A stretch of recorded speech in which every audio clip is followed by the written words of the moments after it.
Hello students, आप सभी को मेरा नमस्कार। मैं राजन सिंह चौहान चौहान एकेडमी खंडवा में आपका स्वागत करता हूं। स्टूडेंट्स, ट्वेल्थ बिजनेस स्टडी में मैं आप लोगों को बता रहा हूं नियोजन प्रबंध के प्रथम कार्य के बारे में हम बातचीत कर रहे हैं। स्टूडेंट्स, मैंने आप लोगों को अभी तक नियोजन के तत्वों के बारे में बता रहा हूं। उसमें पहला तत्व उद्देश्य, उसके बारे में मैंने बताया। दूसरा तत्व नीतियाँ, तीसरा नियम और चौथा कार्यविधि। ये चारों तत्वों के बारे में मैंने बताया और इनके बीच में क्या अंतर होता है वो भी मैंने आप लोगों को मेरे पिछले वीडियो में आप लोगों को क्लियर किया। स्टूडेंट्स, आगे हम इसका जो पांचवी विधि है, पांचवा जो तत्व है, उसके बारे में हम जान रहे हैं। पांचवा तत्व कौन सा है? विधियाँ। विधि का मतलब होता है मेथड्स। किसी काम को करने का जो विधि होती है उसके बारे में जानते हैं। देखिए, जॉर्ज आर टेरी के अनुसार बताया है, विधि का अर्थ बताया है कि विधियाँ संस्था के उद्देश्यों, उपलब्ध सुविधाओं, समय, धन व प्रयासों के कुल व्यय को ध्यान में रखकर किसी कार्य को संपन्न करने की प्रक्रिया निर्धारित करने का परिणाम है, वो कहलाती है विधियाँ। ये जॉर्ज आर टेरी ने कहा है। इस प्रकार से संगठन के उद्देश्यों के अनुसार, संगठन के जो उद्देश्य हैं उन उद्देश्यों के अनुसार कार्य को सर्वश्रेष्ठ रूप में किस प्रकार निष्पादित किया जाए, संगठन के उद्देश्यों के अनुरूप कार्य को सर्वश्रेष्ठ रूप में किस प्रकार पूरा किया जाए, वो विधि कहलाता है। शॉर्ट परिभाषा देखिए, उसका जो शॉर्ट आंसर यहाँ दिया है, संगठन के उद्देश्यों के अनुसार कार्य को सर्वश्रेष्ठ रूप में किस प्रकार पूरा किया जाए, कार्य को सर्वश्रेष्ठ रूप में किस प्रकार पूरा किया जाए, इसे कहा जाता है विधि। कार्य को सर्वश्रेष्ठ तरीके से पूरा करने का जो तरीका है वो कहलाता है विधि। विधि की विशेषताएं दी है। विधियां सामान्य और बार बार आने वाले कार्यों को करने का अनौपचारिक एवं प्रामाणिक तरीका है। सामान्य और बार बार जो कार्य आ रहे हैं उनको करने का एक अनौपचारिक और प्रामाणिक तरीका होता है। दूसरा, विधियां प्रतिदिन के कार्यों के लिए विस्तृत एवं स्पष्ट मार्गदर्शन करती है। प्रतिदिन जो कार्य किए जाते हैं उनके लिए स्पष्ट मार्गदर्शन देती है। तीसरा, विधियां कार्यों को नियोजित तथा इच्छानुसार पूरा करने में सहायक होती है और है इससे किसी प्रकार का भ्रम नहीं होता और मितव्ययिता एवं कार्यकुशलता बनी रहती है। विधियां कार्य के वर्गीकरण, सरलीकरण, प्रभावीकरण में समन्वय और सहायक होती है। ठीक है। और भी एक विधि कार्य करने के तरीके को व्यक्त करती है कि काम को आप किस प्रकार कर रहे हैं उसके तरीकों को बताती है, वो कहलाती है विधि। अतः यह कार्य विधि के प्रयोग में सहायक होती है। भाई, कार्य विधि मतलब विस्तृत रूप हो गया और विधि मतलब उसके एक एक जो चरण होंगे, कार्य विधि का जो एक एक पग होगा, जैसे हमें कहीं जाना है तो हम जो एक एक कदम जो चल के जाएंगे तो एक एक कदम वो विधि कहलाएगा, लेकिन जो संपूर्ण जो काम है जितना चला जाएगा वो कार्य विधि होगी। मतलब हमें यहाँ से यदि कहीं पहुँचना है तो वहाँ पहुँचने के लिए जितनी हम उसको टुकड़ों में बांट कर जाने वाले हैं वो कार्य विधि होगी, वो उसकी स्टेप्स होगी। लेकिन वहाँ जाने के लिए हम जितने कदम चलने वाले हैं, जितने स्टेप्स चलने वाले हैं, वो कहलाएगी विधि। तो किस तरीके से हम जाने वाले हैं वो तरीका कहलाएगा। ठीक है। तो ये आप लोगों के सामने ये विधि क्लियर हो गई। आगे है कार्य की नीति या व्यू रचना। व्यू रचना मतलब आप लोगों ने किसी काम को करने के लिए एक उसका चक्र व्यू बनाना। जैसे आप लोगों ने महाभारत में सुना होगा चक्र व्यू। तो ये लड़ाई लड़ने के लिए युद्ध में व्यू रचना बनाई जाती थी कि किस प्रकार के उनकी सेना खड़ी रहेगी, किस प्रकार से वो युद्ध करेगी, ये एक उनकी व्यू रचना होती है।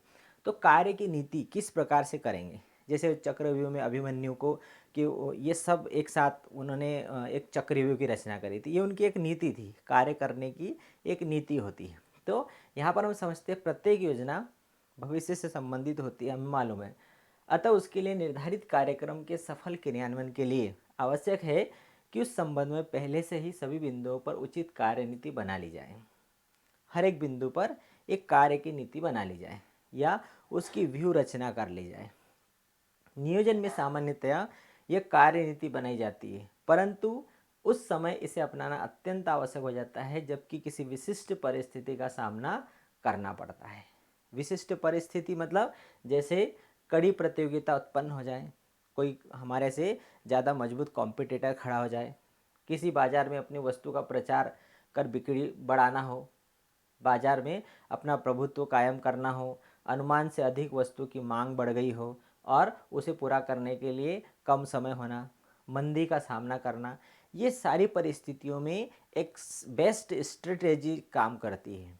एक व्यूह रचना सफल व्यूह रचना होना जरूरी है और इन विशिष्ट परिस्थितियों का सामना करने के लिए योजना बनाते समय उपयुक्त कार्यनीति या व्यूह रचना बनानी आवश्यक होती है कि इन परिस्थितियों में हमारी व्यूह रचना क्या होगी। अचानक ऐसी परिस्थितियां निर्मित हो गई तो उस समय हमारी व्यूह रचना क्या होगी। जैसे आप लोगों को मालूम होगा, महाभारत के युद्ध में जब कौरवों को किसी प्रकार की कोई सफलता हासिल नहीं हो रही थी, उस कंडीशन में उन्होंने ऐसी विकट परिस्थिति, जैसे अभी मैंने आप लोगों को बताई, विशिष्ट परिस्थिति का सामना करने के लिए जब उनके सामने ऐसी परिस्थिति आ गई तो उस समय की कौन सी व्यूह रचना होगी, तो उन्होंने चक्रव्यूह का आयोजन किया। तो इस प्रकार से जब व्यापार में ऐसी विशिष्ट परिस्थितियां उत्पन्न हो जाएगी, उस समय हमारी कार्य की नीति क्या होगी, उस समय नीति को बदलना होगा। उस समय पहले से ही इन्हें डिसाइड करना होगा कि हमारी व्यूह रचना क्या होगी उस समय की, वो कहलाती है कार्य की नीति या व्यूह रचना। जब व्यापार करते हुए फ्यूचर में ऐसी विशिष्ट परिस्थिति आ जाए, विकट परिस्थिति आ जाए, जैसे अभी कोरोना काल के कारण मंदी की दशा आ गई, ऐसी स्थिति में यदि व्यापार करने वाले ने पहले ही डिसाइड कर लिया होगा कि ऐसी स्थिति में उसकी व्यूह रचना क्या होगी, तो वो सामने वाला आसानी से अपने को स्टेब्लिश समझेगा और उसका सामना कर सकता है। चलिए, तो ये व्यूह रचना हो गई या कार्यनीति हो गई। अब व्यूह रचना की विशेषताएं क्या होती है। एक व्यापक एवं एकीकृत योजना है। व्यूह रचना एक व्यापक मतलब बड़ी और एकीकृत होती है, जिसमें प्रत्येक क्रिया एक सुस्पष्ट लक्ष्य की ओर प्रेरित करती है। फिर है व्यूह रचना संसाधनों का अनुकूलतम उपयोग करने की योजना है। भाई जो जितने संसाधन हैं उनका बेस्ट उपयोग किस प्रकार से किया जाए। जैसे अभी कि अचानक मांग बढ़ जाना और उस मांग की पूर्ति करने के लिए समय कम होना, ऐसी कंडीशन में हम कौन सी व्यूह रचना का उपयोग करें ताकि हमारी व्यूह रचना कैसी हो जिससे कि हम अधिक से अधिक उत्पादन करके उस मांग की पूर्ति कर सकें। और ऐसे समय में कम समय होता है और उस अवसर का फायदा उठाना होता है। तो सुस्पष्ट लक्ष्य की ओर प्रेरित करती व्यूह रचना संसाधनों का अनुकूलतम उपयोग करने की योजना है। यह उपक्रम का संबंध उसके व्यापक या बाह्य पर्यावरण से जोड़ती है। फिर है व्यूह रचना केवल विशेष परिस्थितियों के लिए ही उपयोग होती है। अभी हम ऊपर आया था कि व्यूह रचना विशेष परिस्थितियां निर्मित होने पर ही उपयोग में होती है। यह संगठन के लक्ष्य को प्राप्त करने के लिए क्रियाओं व साधनों को एक विशेष दिशा में प्रेरित करती है। यह स्थिरता, विकास, संयोजन उन्मुख हो सकती है। यह योजनाओं को मूर्त रूप देने के रूप में भी प्रयोग में होती है और ये भविष्य उन्मुखी होती है। ठीक है, तो ये हमारी हो गई कार्य की नीति।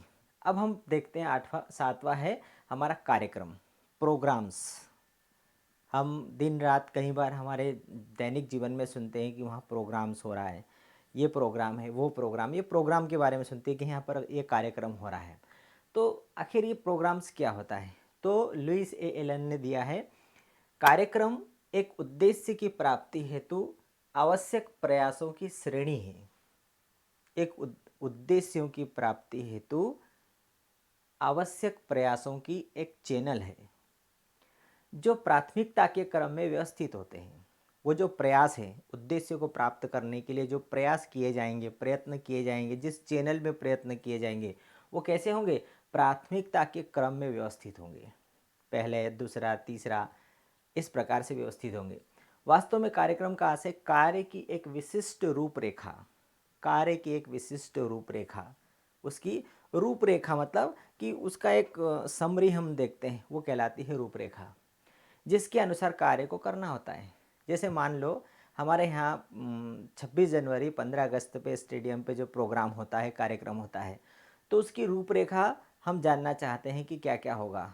तो हम देखते हैं कि 7:15 7:30 बजे झंडा वंदन होगा, इसके बाद में मंत्री जी का उद्बोधन होगा, उसके बाद में बच्चों का सांस्कृतिक कार्यक्रम होगा, फिर मिठाई वितरण होगा। और ये जो स्टेप बाय स्टेप जो कार्यक्रम है प्राथमिकता के क्रम में, ये सभी क्या है, ये प्रोग्राम्स है। मतलब शुरू से लगा करके अंत तक ये कार्यक्रम कार्यों का जो व्यवस्थित क्रम है, ये सभी क्या कहलाता है, ये प्रोग्राम्स कहलाता है।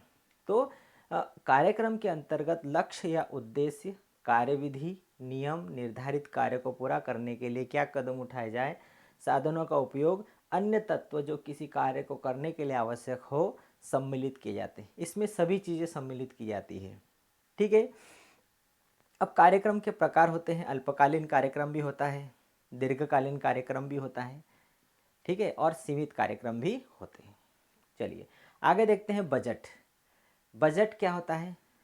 सिंपल सी भाषा में यदि बोले तो हम कहीं सामान खरीदने जाते हैं और हमारे पास 1,000 रुपये हो और यदि 1,200 का सामान आता है तो हम दुकानदार बोलता है कि सर ले लीजिए, लेकिन हम क्या बोलते हैं कि भैया हमारा बजट नहीं है इतना।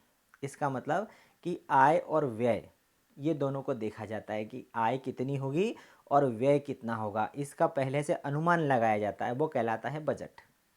तो यहाँ पर बजट अल्पकालीन नियोजन का भाग है। दीर्घकालीन लक्ष्यों के अंतर्गत ही कुछ अल्पकालीन लक्ष्य निर्धारित कर लिए जाते हैं। भाई उपक्रम के लक्ष्य तो दीर्घकालीन होते हैं, लेकिन उन दीर्घकालीन लक्ष्यों को प्राप्त करने के लिए अल्पकालीन लक्ष्यों को लक्ष्य बनाना पड़ता है। जैसे आज की परिस्थिति में जो हम पढ़ाई करते हैं तो हमारा एक दीर्घकालीन लक्ष्य क्या होता है कि मुझे सीए बनना है। जैसे मान लो कॉमर्स बच्चे ने लिया है तो उसका दीर्घकालीन लक्ष्य क्या है, उसे सीए बनना है। लेकिन सीए बनने के लिए उसे अपने दीर्घकालीन लक्ष्यों के अंतर्गत ही कुछ अल्पकालीन लक्ष्य भी निर्धारित करना पड़ेगा। सीए बनने के लिए उसको अपने दीर्घकालीन लक्ष्यों को प्राप्त करने के लिए अल्पकालीन लक्ष्य निर्धारित करना पड़ेगा। छोटे छोटे लक्ष्यों को प्राप्त करके ही वो बड़े लक्ष्य पे पहुंच सकता है। जैसे जो सीढ़ियाँ हैं, यदि हमें छत पे पहुंचना है तो हम सीढ़ियों के माध्यम से पहुंच सकते हैं, डायरेक्ट हम डाई नहीं लगा सकते, डायरेक्ट हम इतनी छलांग नहीं लगा सकते। तो यहाँ पर दीर्घकालीन लक्ष्यों को प्राप्त करने के लिए हमें छोटे छोटे लक्ष्यों को बनाना पड़ेगा और उन छोटे लक्ष्यों के माध्यम से हम दीर्घकालीन लक्ष्य तक पहुँच सकते हैं।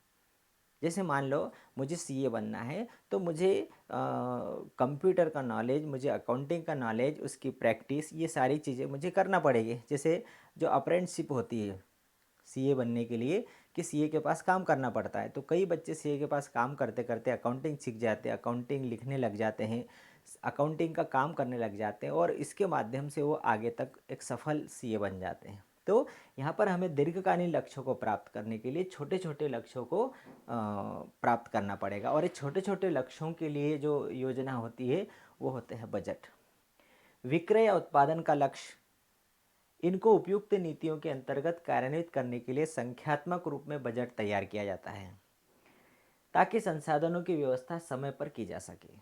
इस प्रकार बजट का आशय उस विवरण से है। मेन मीनिंग जो है बजट की कहाँ से स्टार्ट हो रही है, यहाँ से।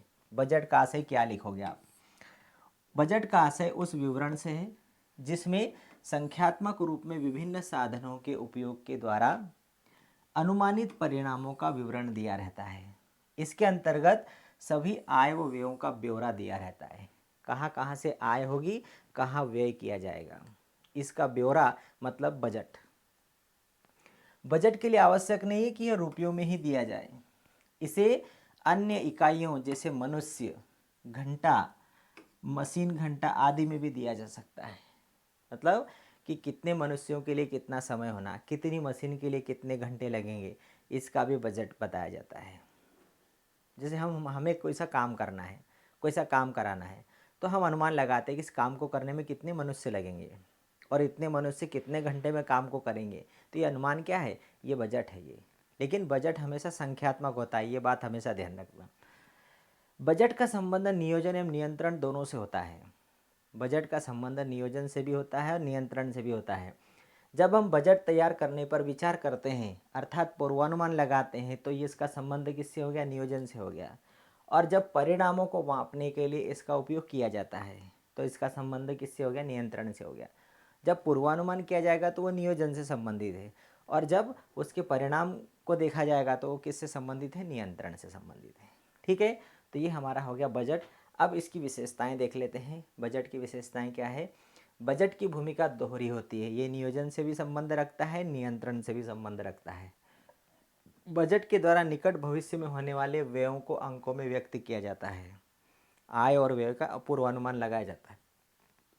पूरे संगठन का एक मास्टर बजट होता है तथा प्रत्येक इकाई के लिए पृथक बजट बनाया जाता है। बजट से प्रमाप या निष्पादन के स्तर का निर्धारण किया जाता है।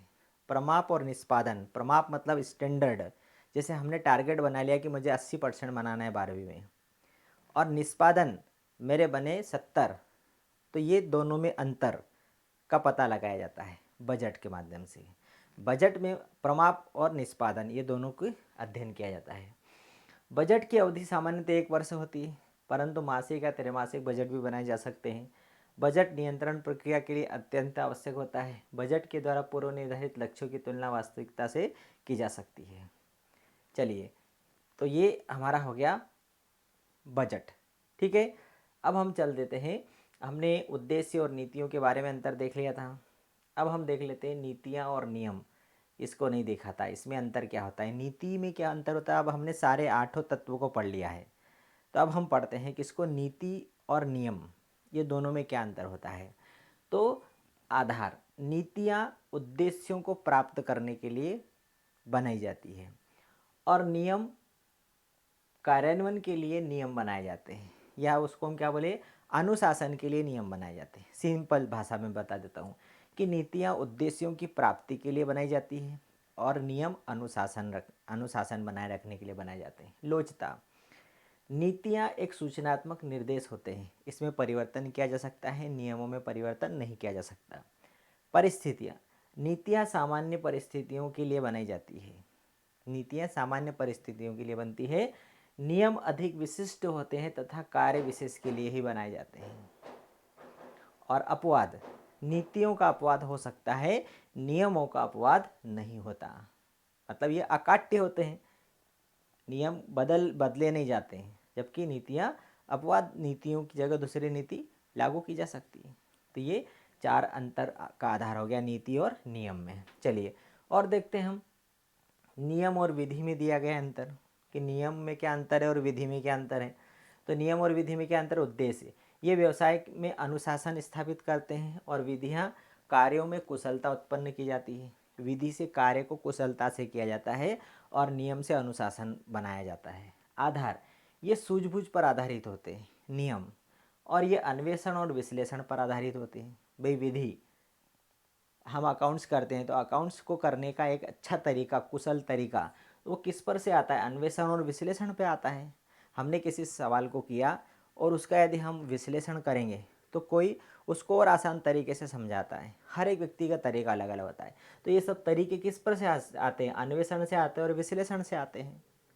भाई किसी भी काम को करके यदि पीछे देखा जाए, उसका विश्लेषण किया जाए, तो उसमें से नई नई बात सीखने को मिलती है। तो ये अन्वेषण और विश्लेषण से ही होता है। तो ये विधियाँ बताती है, और नियम सूझबूझ पर आधारित होते हैं। प्रकृति, ये अधिकारात्मक प्रकृति के होते हैं, मतलब इसमें अधिकार दिया जाता है। भाई पुलिस वाला डंडा लेकर खड़ा है, मतलब उसको मारने का अधिकार दिया गया है, तभी तो वो अनुशासन बना के रखेगा। और इन्हें तर्क संगत माना जाता है। विधियाँ लॉजिक से चलती है। प्रामाणिकता, इनमें प्रामाणिकता की आवश्यकता नहीं होती है, और इनमें प्रामाणिकता की आवश्यकता होती है। और दंड, नियम अनुसार कार्य न करने पर दंड का प्रावधान होता है, और विधियों के उल्लंघन पर दंड का प्रावधान नहीं होता है। यदि जो नियम लागू करने वाला पालन नहीं करेगा तो दंड दिया जाता है, लेकिन विधियों के उल्लंघन पर दंड का प्रावधान नहीं होता। चलिए और देख लेते हैं हम, और क्या था, नीतियाँ कार्यविधियाँ देख ली थी हमने, नियम कार्यविधि ये भी देख लिया था। चलिए, तो ये हमने अभी नियोजन के जो 8 तत्व हैं उनके बारे में पढ़ा, उनके अंतरों को समझा, है ना। तो ये अंतर, कोई सा भी एक अंतर जरूर परीक्षा में आता है, मतलब एक हमारा डेफिनेटली बिल्कुल पक्का है इसमें से अंतर आना। ठीक है, तो आप इनमें से कोई अंतर अच्छी प्रकार से याद कर लिए। 4-4 पॉइंट के हैं, 5-5 पॉइंट के। ठीक है, ओके, थैंक यू।